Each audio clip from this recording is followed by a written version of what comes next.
என் அன்பு சகோதர சகோதரிகளே, ஆண்டவரும் உலக இரட்சகருமான இயேசு கிறிஸ்துவின் ஈடு இணையற்ற நாமத்தில் என் அன்பின் வாழ்த்துக்கள். இன்றைய முத்து மூலமாக உங்களை சந்திப்பதிலே நான் மகிழ்ச்சி அடைகிறேன்.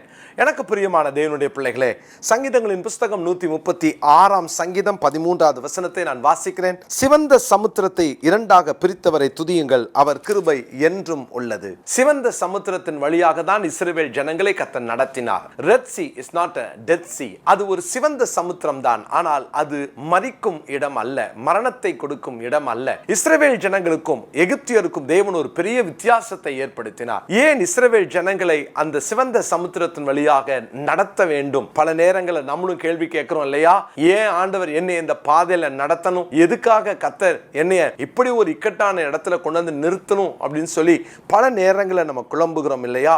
தேவனுடைய பிள்ளைகளே, இதை விட பெரிய பிரச்சனைகளில் இருந்து நம்மை தப்புவிக்கிறதற்காக தான் கர்த்தர் இந்த பாதையில நம்மை நடத்தினார். பெரிய பிரச்சனை, பெரிய யுத்தங்களை ஒருவேளை பார்த்தால் அவர்கள் சோர்ந்து போவார்கள் என்பதற்காக தான் ஆண்டவர் இந்த பாதையிலே நடத்துகிறார். இரண்டாவதாக, இந்த நாளிலும் கூட ஏன் கர்த்தர் அந்த சிவந்த சமுத்திரத்தண்டையிலே இஸ்ரவேல் ஜனங்களை கொண்டு வந்து நிறுத்தினார் என்றால், யாத்ராகமத்தின் புஸ்தகம் 14ஆம் அதிகாரத்தின் 4வது வசனத்தை நான் வாசிக்கிறேன். யாத்ராகமம் 14ஆம் அதிகாரம் 4ஆம் வசனம். ஆகையால் பார்வோன் அவர்களை பின்தொடரும்படி நான் அவன் இருதயத்தை கடினப்படுத்தி நானே கர்த்தர் என்பதை எகிப்தியர் அறியும்படி பார்வோனாலும் அவனுடைய எல்லா இராணுவத்தாலும் மகிமைப்படுவேன் என்றார். அவர்கள் அப்படியே செய்தார்கள். ஆண்டவர் இப்படி நம்மை நடத்துகிறதற்கான காரணம் ஒன்று உண்டு. கர்த்தர் மகிமைப்படுவதற்காக.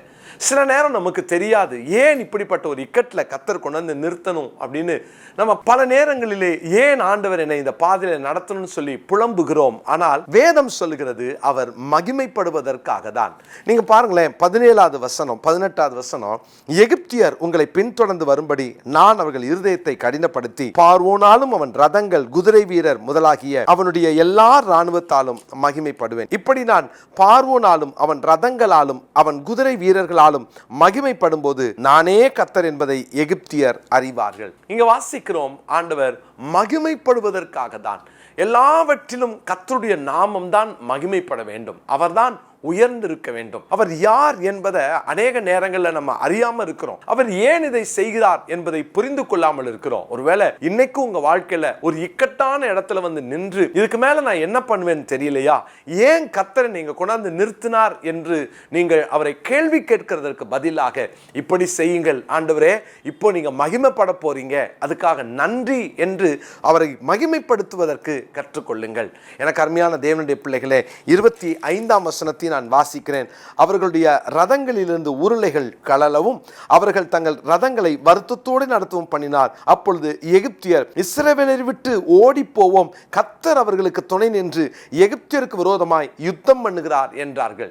இவங்க நினைச்சுக்கிட்டாங்க நம்மளை விட்டு போயிட்டாங்க, அந்த செங்கடல் அவர்களை தடை செய்யும், அவர்களை பிடிச்சிடலாம், மறுபடியும் அவர்களை கொண்டு வந்துடலான்னு சொல்லி பார்வோனின் சேனை பின்தொடர்ந்தால் இப்போ புரிஞ்சுக்கிட்டாங்க கர்த்தர் அவர்கள் பட்சத்தில் இருக்கிறார், கர்த்தர் அவர்களுக்காக நின்று நம்மோடு யுத்தம் பண்ணுகிறார். இதை அவங்க புரிந்து கொண்டார்கள். தேவன் தான் அவர்களுக்கு துணை நிற்கிறார் என்பதை புரிந்து கொண்டார்கள். யோசித்து பார்த்தீங்களா, எதுக்காக செங்கடல் பக்கத்தில் கர்த்தர் கொண்டாந்து நிறுத்தணும்? எதுக்காக ஆண்டவர் இப்படிப்பட்ட ஒரு இக்கட்டான ஒரு நிலையில கொண்டாந்து நிறுத்தணும்? இப்படியெல்லாம் கேள்வி கேட்டவர்களுக்கு தேவனுடைய பதில் என்ன தெரியுமா? என் நாமம் மகிமைப்படணும், நான் மகிமைப்படுவதற்காக தான் இதை நான் அனுமதித்தேன். தேவனுடைய பிள்ளைகளே, ஏன் செங்கடல்? உங்கள் வாழ்க்கையில் வந்த செங்கடல் எதற்கு? உங்களை அழிப்பதற்கல்ல, அவர் நாமம் மகிமைப்படுவதற்காக. அதனால தான் ஆண்டவராகிய இயேசு கிறிஸ்து தன்னுடைய சிநேகிதனாகிய லாசரு அங்கே வியாதியாய் இருக்கிறார் என்று தெரிந்ததற்கு பின்பாகவும் 2 நாள் அங்கே தாமதம் செய்கிறார். யோசித்து பாருங்க, அதற்கு பின்பும் ஆண்டவர் மரித்த பின்பும் 4 நாள் தாமதமாக தான் வருகிறார். ஏன்? ஆண்டவருடைய வசனத்தை பாருங்களேன். யோவான் சுவிசேஷம் 11ஆம் அதிகாரம் 40வது வசனத்தை நான் வாசிக்கிறேன். இயேசு அவளை நோக்கி, நீ விசுவாசித்தால் தேவனுடைய மகிமையை காண்பாய் என்று நான் உனக்கு சொல்லவில்லையா? அவருடைய நாமம் மகிமைப்படுவதற்காகத்தான் ஆண்டவர் தாமதமாய் வந்தார். வியாதியா இருக்கும் போதே வந்திருக்கலாமே, கொஞ்சம் இழுத்துக்கிட்டு இருக்கும் போதே வந்திருக்கலாமே, ஆண்டவர் ஏதாவது அற்புதம் செஞ்சிருக்கலாமே, இப்படிதானே நம்ம நினைப்போம். ஆனால் கர்த்தரோ ஏற்ற நேரத்தில் வருவார், ஆனால் அவர் மகிமைப்படுவார். அவர் மகிமைப்படுவதற்காக தான் கர்த்தர் இதை அனுமதித்தார். தேவனுடைய பிள்ளைகளே, யோவான் 11:40 இந்த நாளுக்குரிய மனப்பாட வசனமாய் குறித்துக் கொள்ளுங்கள். அவர் மகிமைப்படுவார். அதனால தான் நம்ம வாழ்க்கையில் சில காரியம், சில பிரச்சனை, சில போராட்டம், சில இக்கட்டு, ஒருவேளை எல்லா வாசலும் அடைக்கப்பட்ட இடத்துல வந்து ஒருவேளை தேவன் நம்மளை நிறுத்தி இருக்கலாம்.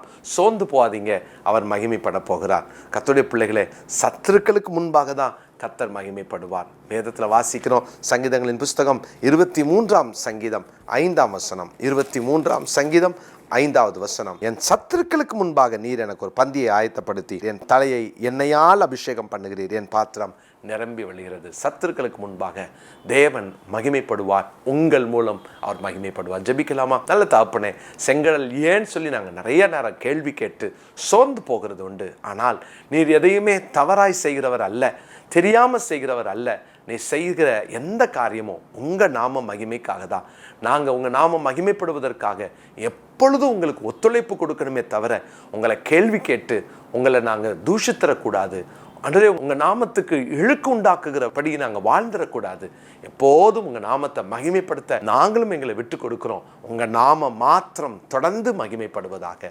ஆண்டவரே, இந்த நாளில் இந்த வார்த்தையை கேட்கிற நம்முடைய பிள்ளைகள் என்னென்ன இக்கட்டான சூழ்நிலையில் இருந்தாலும், இந்த பாதையை விட்டு நான் எப்படி கடந்து போவேன்னு திணறி கொண்டு இருந்தாலும், இன்று உங்கள் பிள்ளைகளுக்கு ஒரு அற்புதத்தை செய்து உங்கள் நாமத்தை மகிமைப்படுத்துங்க. உங்கள் நாமம் மகிமைப்படுவதாக. இயேசுவின் நாமத்தில் ஜெபிக்கிறோம் நல்ல பிதாவே, ஆமென். எனக்கு பிரியமானவர்களே, கர்த்தருடைய நாமத்தில் உங்களை அன்போடு நான் வாழ்த்துகிறேன். ஜூலை மாதம் 5ஆம் தேதி முதற்கொண்டு ஜூலை 25ஆம் தேதி வரைக்கும், 4வது சனிக்கிழமை வரைக்கும் நம்முடைய வெற்றியின் ஊழியங்கள் மூலமாக 21 நாள் உபவாச ஜெபத்தை நாம் ஒழுங்கு செய்திருக்கிறோம். இந்த 21 days ஃபாஸ்டிங் பிரேயர்ல நீங்கள் எல்லாரும் கலந்து கொள்ள, குடும்பமாய் சபையாய் கலந்து கொள்ள உங்களை அன்போடு அழைக்கிறேன். இன்றைய நாளிலே நம்முடைய பல காரியங்கள், தேசத்திலே ஓடிக்கொண்டிருக்கிற காரியங்கள், நம்முடைய மாநிலத்திலே ஓடிக்கொண்டிருக்கிற காரியங்கள், இவைகளுக்காக அதிகமாக நாம் ஜெபிக்க போகிறோம். அதோடு கூட இந்த 21 நாள் உங்கள் பிரச்சனைகளையும் நீங்கள் அந்த ஜெபத்திலே கொண்டு வர போகிறீர்கள். நாம் இணைந்து ஜெபம் பண்ண போறோம். ஒவ்வொரு நாளும் காலையில 5:30 மணி முதல் 6:30 மணி வரைக்கும் நம்ம அதிகாலை ஜெபத்திலையும் நம்ம ஜெபிக்க போகிறோம். அதோடு கூட மதியம் 1 மணி முதல் 2 மணி வரைக்கும் ஜூம் மூலமாக கூடி நாம் ஜெபிக்க போகிறோம். பிரியமானவர்களே, இந்த ஜெபம் ரொம்ப முக்கியமானது. 21 days கண்டினியூஸாக நம்ம ஜெபத்தில் தரித்திருக்க போகிறோம். ஒருவேளை கூடி ஜெபிக்கிற நேரங்கள் இந்த 2 டைம். ஆனால் நம்ம எல்லாரும் நிறைய காரியங்களுக்காக நாம் ஜெபிக்க போகிறோம். ஒருவருக்காக ஒருவர் நம்ம ஜெபிக்க போகிறோம். இல்லைன்னா 2 வேளை காலையிலையும் மதியமும் நாங்கள் ஃபாஸ்டிங் இருக்க போகிறேன் அப்படின்னு சொல்கிறீங்களா? ரொம்ப சந்தோஷம். அப்படியும் நீங்கள் ஃபாஸ்டிங் இருக்கலாம். ஒவ்வொரு நாளும் ஒவ்வொரு தலைப்பை சொல்லி நான் ஜபிக்க போகிறோம். அந்த தலைப்பின் கீழே தான் நம்ம நிறைய ஜப குறிப்புகளை நான் உங்களோடு கூட பகிர்ந்து கொள்ள போகிறேன். நானும் அன்பு சகோதரன் மைக்கேல் ராஜ் அண்ணா 2 பேருமே இந்த ஜபத்தை நடத்தவிருக்கிறோம். எனவே இப்போவுமே நீங்கள் ஆயத்தப்பட்டுருங்க. கீழே பார்க்குற இந்த ஃபோன் நம்பரில் நீங்கள் தொடர்பு கொண்டீங்க அப்படின்னா நாங்கள் உங்களுக்கு அந்த குரூப்பில் உங்களை நாங்கள் ஆட் பண்ணிடுவோம். அதை தனியாக அதுக்குன்னு சொல்லியிருக்கிற வாட்ஸ்அப் குரூப்பில் உங்களை ஆட் பண்ணிடுவோம். ஒவ்வொரு நாளும் அதில் தான் நம்ம ஜூம் லிங்க்கையும் நம்ம கொடுக்க போகிறோம். எனவே நீங்கள் இப்போ ஆயத்தமாக இருங்க. இந்த ஜெபம் ரொம்ப முக்கியமானது. ஒவ்வொரு நாளும் நம்ம ஜெபிக்கிற ஜெபங்களுக்கு கர்த்தர் பதில் கொடுப்பார். நிச்சயமாக இந்த 21 நாள் ஃபாஸ்டிங் ப்ரேயரில் பெரிய பெரிய மாற்றங்கள் வரப்போகிறது. எஸ்தர் ராஜாத்தி 4 நாள் ஜெபம் பண்ணும் போதே கர்த்தர் அவ்வளோ பெரிய மாற்றத்தை ஏற்படுத்தினார். 21 நாள் தானியேல் ஜெபம் பண்ணும்போது அத்தனை பெரிய மாற்றத்தை ஏற்படுத்தினார். நம்ம ஜெபம் பண்ணும்போது கர்த்தர் செய்ய மாட்டாரா? தேசிய அளவில் கர்த்தர் மாற்றங்களை ஏற்படுத்த போகிறார். நம்ம ஜெபம் பண்ணுவோம், ஃபாஸ்டிங் இருப்போம். எனவே நீங்கள் இந்த காரியத்துக்காக உங்களுக்கு தெரிந்த நண்பர்கள் எல்லாரையும் சொல்லுங்கள். சேர்ந்து நம்ம ஜெபம் பண்ணுவோம். கர்த்தர் பெரிய காரியங்களை செய்வார். உங்களை எல்லாரையும் அன்போடு கூட அழைக்கிறேன். God bless you.